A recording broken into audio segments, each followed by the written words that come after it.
What's Your Story? Today's guest is Fatman Scoop.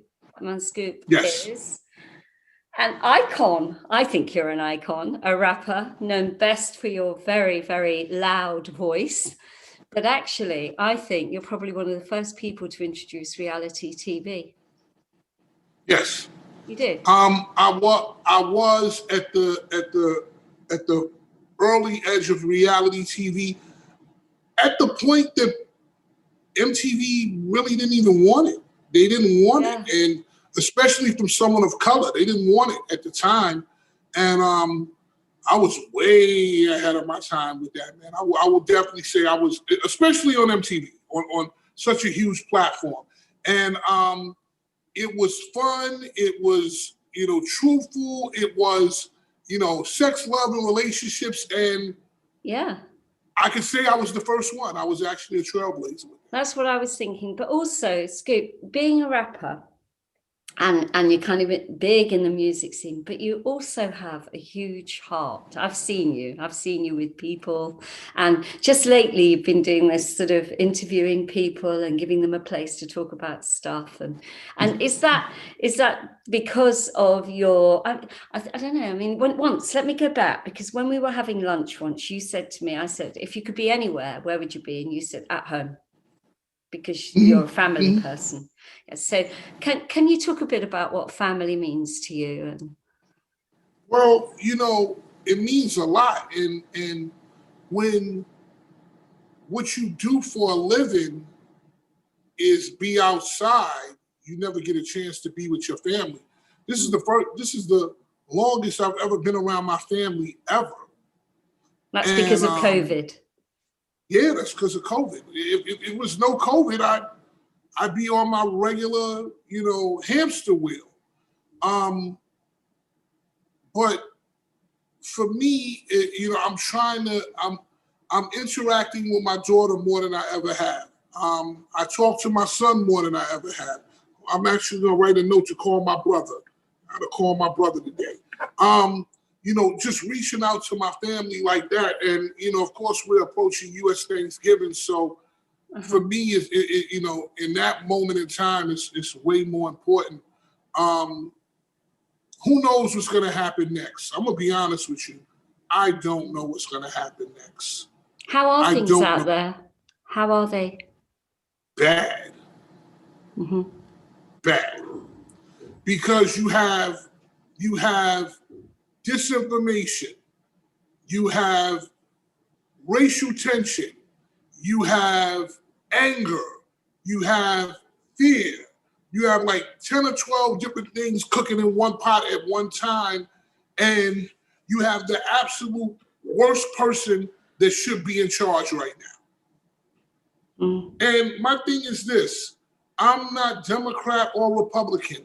My thing is that I'm going to go and work on the United States of Isaac Freeman. I'm the United States of Fatman Scoop. I'm not worried about that. However,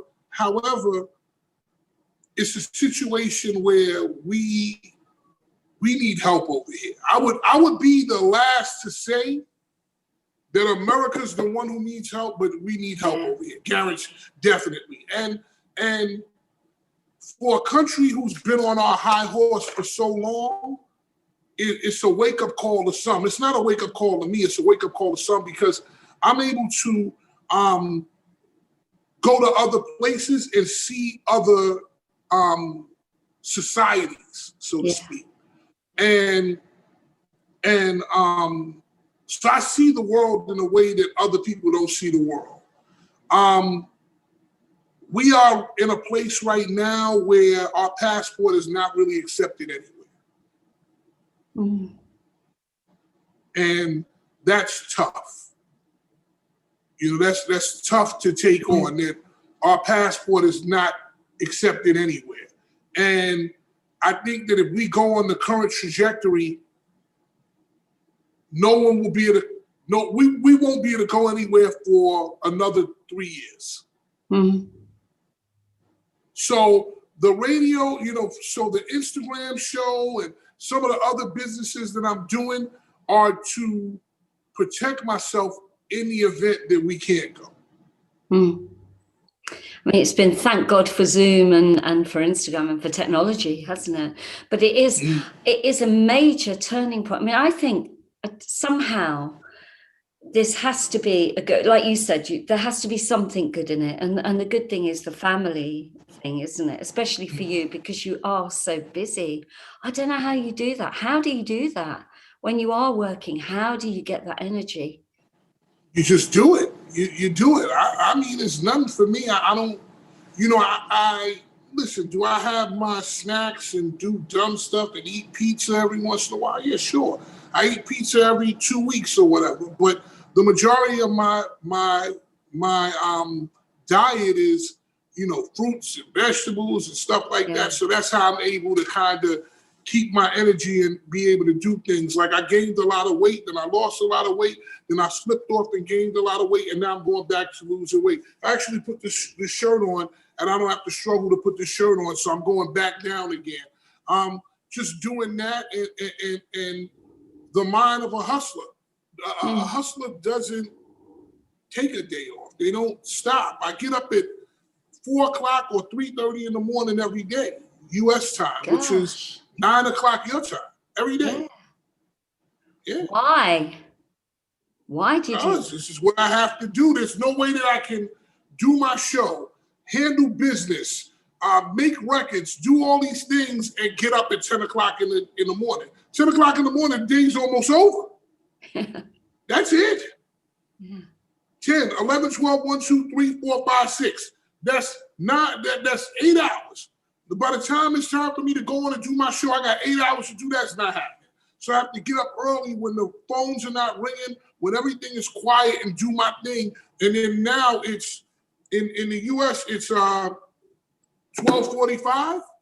I mean, it's 7:45 in the morning. All right, so it's 7:45 in the morning. I got a little things here to do here and there. I research, I do my stuff. I'm outside at 9:00. I'm walking and exercising from 9 to 10. I come back. I get in here, do my music. It's 2 or 3 o'clock. I spend an hour with my daughter. Boom, boom, boom. It's time that we start all over again. Yeah, really busy. I like the new show. And talk to me a bit about that, because that really is, I mean, instead of it being just about you, you're bringing in lots of people talking about lots of different things. And you're so good at that, even with little children. I saw there was a little child on your show. Yeah. The kids, let those kids do what they want. For me, you have to understand that radio and media in that respect is one of my first loves. So I was sitting in my house on March 9th and I was like, well, what am I gonna do? And doing this show is almost a form of therapy for me. I don't know what I would do if I didn't do that. Is that your therapist that comes on as well? Is that your therapist that comes on and talks? No. That's just that's just the therapist of the show. Like, that's just a person who is a therapist, but is the therapist of the show, and she'll talk us through something. If there's some nonsense or ridiculousness going on, she'll talk us through it. So that's where, I now have created an ecosystem of my own people who are part of the show, who I go to for this, I go to for that, I go to for this, I go to for that. And my goal is to grow this into a real either streaming show or a television show or whatever it happens to be. Or maybe it's nothing. Maybe I come to fatmanscoop.com and I just monetize it. I think I've always felt with your reality show, because it was ahead of its time, wasn't it? Man and Woman was ahead of its time, as you said, but it was great. I mean, when you look at now, we've got Naked Attraction and all this. We've got all that on television, but not like that, because as well as you doing what you were doing, you've got a great sense of humor. So, and you really are human. You're approachable, and I like that. Well, that's what it was about. For me, my brand is humor, transparency, love. So, in the beginning, when I came to Viacom with the concept, they were like, look, we'll buy this from you for X amount of $1 million, and we're gonna put our people in there and let them do that. I said, listen, man, you could put the King of England in here and fucking the Queen of Scotland. It's not gonna work unless I do it. And you're right. And I executed it. And you know, they didn't believe me until I showed them. And it is good because lots of people want to come on it and talk to you. Mm-hmm. And my thing is that maybe in another way, you know, this show that I do on Instagram is a little bit more raw version of that. And it's not sex and relationships, but it's still dealing with the people. Yeah. So I love doing it. Yeah. And I think it works. It really works. And what I'm loving is the advice that you're giving. I like that. You know, you sent me the message, you know, get out of the box. And I think COVID, I don't know if you agree, but I think it's provided a base for a lot of people who thought they couldn't do stuff to do it and to be creative. Yep. I mean, you know, I was talking to a friend of mine yesterday, and, you know, she was saying that don't let people tell you if you didn't do anything with this time, you're a loser. And I thought about that. You're not a loser, but you didn't use your time properly. Period. Like, if you ever come out of this with a new, like, you had 6 months off. No job. Some of y'all got paid.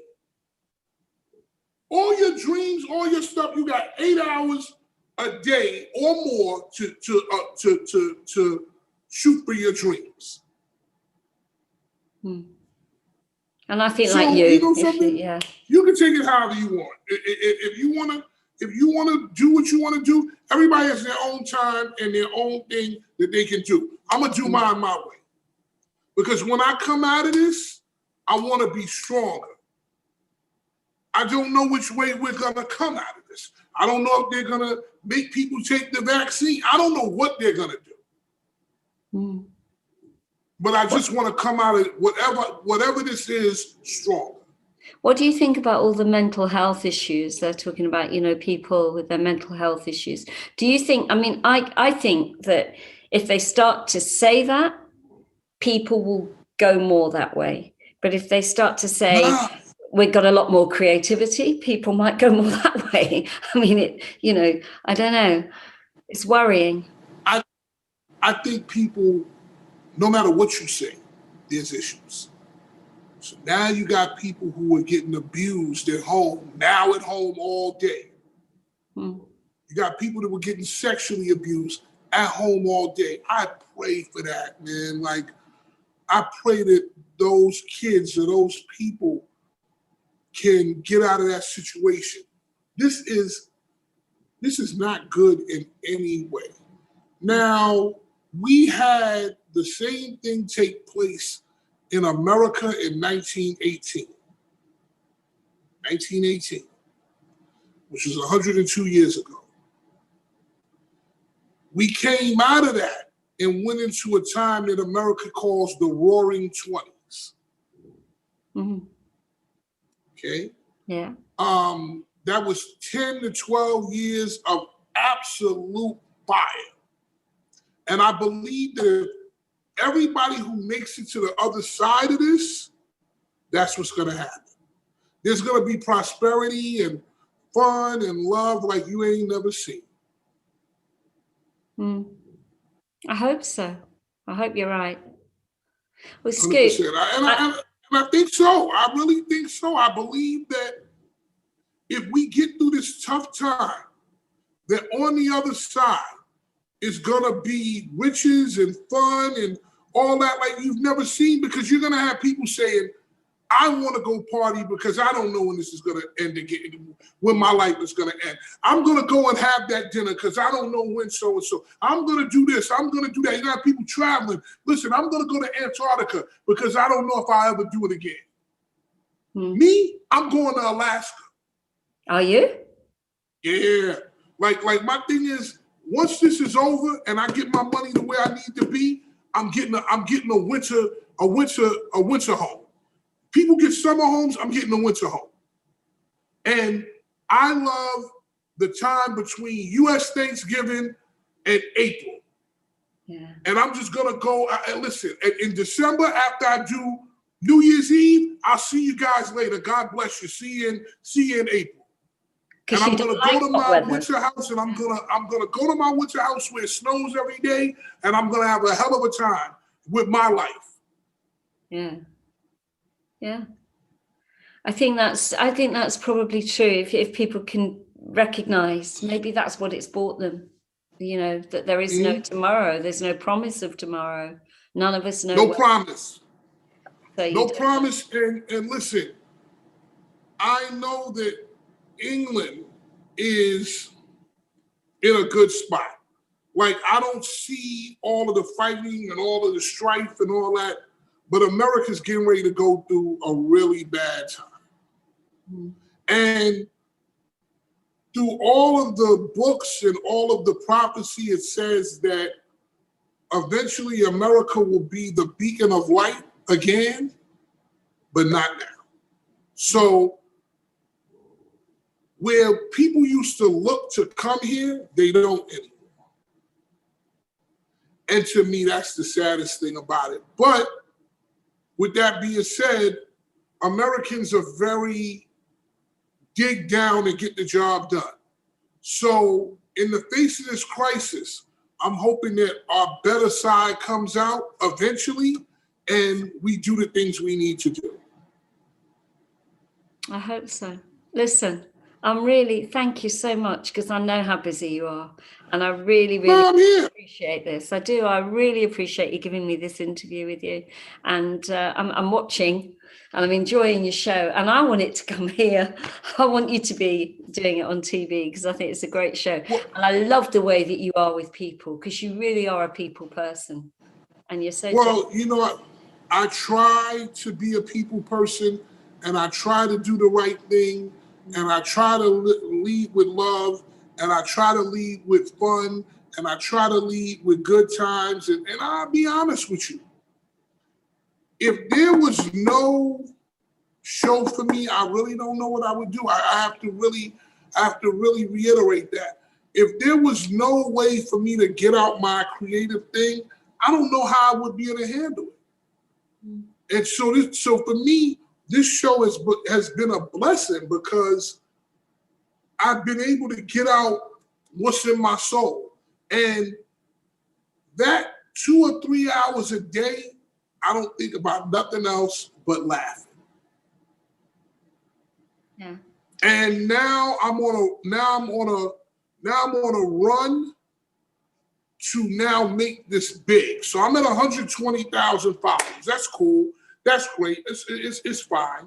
But I'm now on the goal to get 500, 700, 1 million. And once I get, somebody told me, well, a rapper named Joe Buttons, who's now a podcaster, said, your first million is really, really hard. After that first million, everything becomes easy. So that's it. Well, but you see, I know as well that it's not all about the money for you, because I've seen you with people when you haven't had to give your time, and when you've been almost, I saw you once almost miss the flight because you stopped to speak to a little boy in the street of London, and he was mad to meet you. So, he was desperate to say hello, and you've done lots that I know of privately as well. You do a lot for people. So Scoop, thank you. Thanks for your interview. I really appreciate it. I do, seriously. And keep yourself well.